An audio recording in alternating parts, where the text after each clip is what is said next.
তেলবিহীন তালের গুলগুলিগুলো তৈরি হয়ে গেল। বন্ধুরা এই দেখো একটা কত সুন্দর পাকা কালা তাল নিয়ে চলে এলাম। আর এই সময় প্রতিটি গাছেই তাল পেকে পড়ছে, আর প্রত্যেকটা বাড়িতেই তালের কিন্তু পিঠা খাওয়া হয়। পিঠা রুটি অনেক রকম জিনিস হয়। আজ আমি তাল দিয়ে এক রকমের পিঠা করব, যেটা আমরা তেলে সব সময় পিঠাটা করি গুলগুলি, আর সেই গুলগুলিটা আজ তেলবিহীন এমনি তৈরি করব, আর স্বাদ কিন্তু সেই রকমই লাগবে। এই তেলবিহীন পিঠা অনেকেই তোমরা খাও না, এইভাবে তেলবিহীন পিঠাটা তোমরা বাড়িতে বানিয়ে খাবে, খুব ভালো লাগবে। তো এবারে তালটাকে আমি ভেঙে ভালো করে চোকটে এর মাড় বের করে নেব।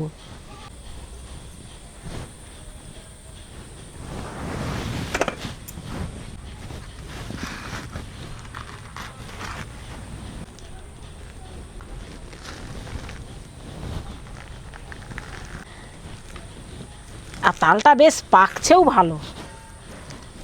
অনেক সময় কি হয়, গাছ থেকে সঙ্গে সঙ্গে পড়লে সে তালটা ছাড়াতে খুব কষ্ট হয়, আর এটা 1-2 দিন ছিল বলে তালটা বেশ নরম হয়ে গেছে। তালটা একটু জল দিয়ে আমি চকটে নিয়েছি, কারণ সঙ্গে সঙ্গে একটু জল দিয়ে চকটে নিলে কি হয়, একটু নরম হয়ে গেল, তাতে আমাদের কি না এই তালটা মাড়ি বের করতে সুবিধা হয়। আর তাল মাড়ি বের করার সময় কিন্তু আগের দিনে কি করতো, ওই বাঁশের ঠাকা দিয়ে করতো। এখন বাঁশের ঠাকা বা প্লাস্টিক ঠাকা কিছু লাগবে না, একটা নতুনভাবে এইরকম গ্রেটারেই তাল মাড়িটা বের করা যায়।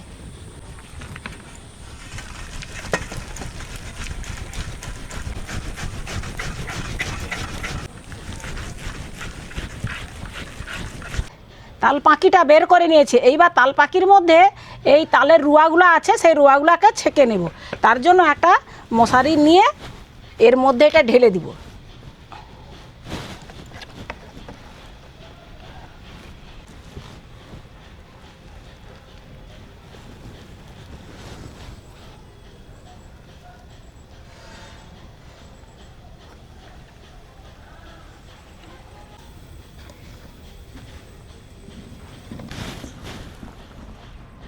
এবারে কড়ার মধ্যে এই 1 কাপ ময়দা দিয়ে দিব। প্রথমে ময়দাটাকে ভেজে নেব। ওই কাপেরই 1/2 কাপ সুজি দিয়ে দিব। সুজি ময়দাটাকে হালকা লাল করে ভেজে নেব। সুজি ময়দাটা ভাজা হয়ে গেছে, এবারে নামিয়ে নেব। ঠিক এই রকম কালারের হয়ে যাবে, হালকা একটা লালচি ভাব হয়ে যাবে, নামিয়ে নিতে হবে। এইবারে এই সুজি ময়দাটা মাখবো, ঠিক সেই মাপেই আমি তাল পাখিটা দিয়ে দিব।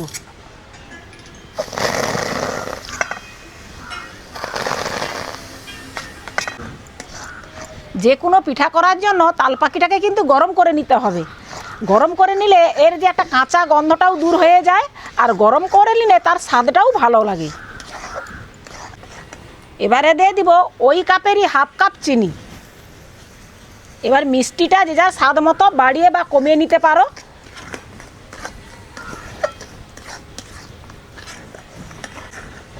চিনিটা ভালোভাবে এই তাল পাখির সঙ্গে বেশ গলে যাবে, তারপরে আমি নামিয়ে নেব। এবারে দিয়ে দিব 1 মুঠো নারকেল কুড়া।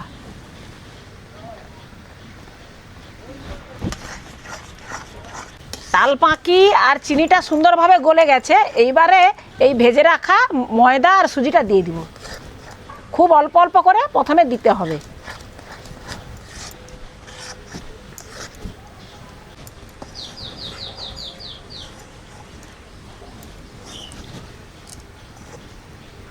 আমি একটু লবণ দিয়ে দিলাম, খুব অল্প পরিমাণ লবণ দিতে হবে। এবারে এটা হয়ে গেছে, নামিয়ে নেব।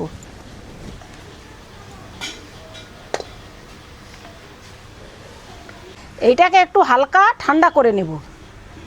তারপরে এটাকে ভালো করে থেসে একটা ডো তৈরি করব। কড়ার মধ্যে একটু জল দিয়ে বসিয়ে দিলাম, জলটা একটু গরম হোক, আর সেই ফাঁকেই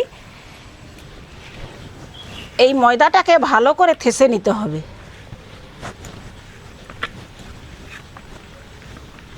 হালকা গরম থাকবে আর হালকা ঠান্ডা থাকবে, সেইভাবেই ভালো করে এইভাবে মেখে নেব।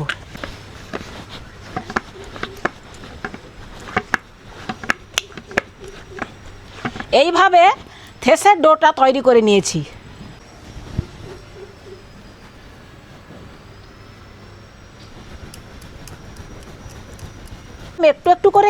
নিয়ে এরকম গোল গোল করে তৈরি করে নেব। তালের বড়াগুলো তৈরি হয়ে গেছে।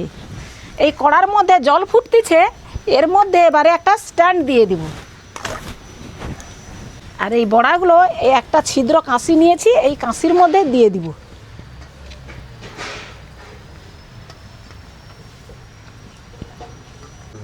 এবারে কাঁচিটাকে বসিয়ে দেব।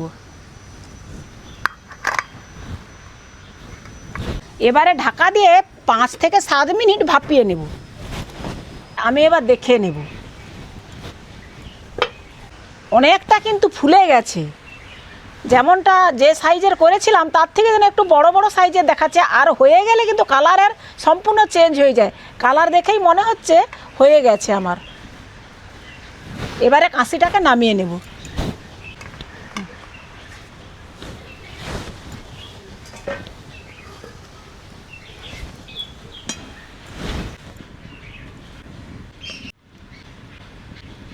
তেলবিহীন তালের গুলগুলিগুলো তৈরি হয়ে গেল। আর এই রকম গুলগুলি ঘন ঘন খাওয়া যেতে পারে, এতে কোনো অসুবিধা নেই। যেহেতু তেল নেই, শরীর খারাপের কোনো প্রশ্নই নেই। আর পেট ভরে যত খুশি খাওয়া যাবে। তো বন্ধুরা, তৈরি হয়ে গেল বিনা তেলে তালের বড়া বা গুলগুলি। এই বড়াগুলো খুব সুন্দর খেতে। আর আমি তোমাদের একটা ভেঙে দেখাচ্ছি, বেশ নরমও সুন্দর। তেল নেই বলে যে অনেকে হয়তো ভাববে তেল নেই এর স্বাদ কি ভালো লাগবে, কিন্তু ভালো লাগবে। তোমরা একবার হলেও বানিয়ে খাবে, আর এ তো কোনো ক্ষতি হবে না। এ তুমি যত খুশি তোমরা খেতে পারবে।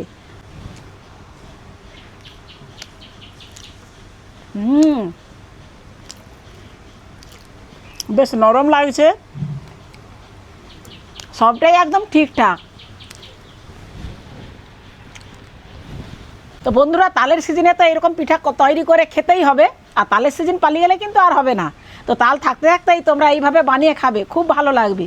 তোমাদের সঙ্গে দেখা হচ্ছে আবারও একটি নতুন ভিডিও নিয়ে। তো তখন তোমরা ভালো থাকো, সুস্থ থাকো, সাবধানে থাকো। টাটা।